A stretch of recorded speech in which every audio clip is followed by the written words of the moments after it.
How to create an Etsy seller account. Hello everyone, welcome back to our channel, and today we are back again with a new video. So without any delay, let's get into it. For that, firstly open any one of the web browser and go to official website of Etsy. At the top you will see the option of sign in. Simply click on it. Now a window will appear on your screen. If you already have an account, provide your email and go to password. If not, click on register.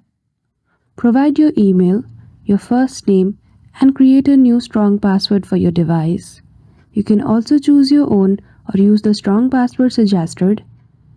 Then click on register. Now the other method is that once you have registered, your email and password will be saved. You can simply go to sign in option and enter your details. After that, below you will see the option of continue with Google. Simply click on it. Choose your email again.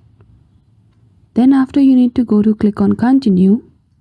In this method you don't have to provide your details. It is because the account will be associated with Gmail account and all the data will be retrieved from your Gmail account. Once you do, you will be able to create a new account using your Gmail. The other method is to also continue with Facebook, or if you have Apple device, you might have Apple account of yourself. You can also log in using that. So that's it. I hope you found this video helpful. If you did, don't forget to give it a thumbs up and subscribe to our channel for such tutorial. Thank you for watching till the end.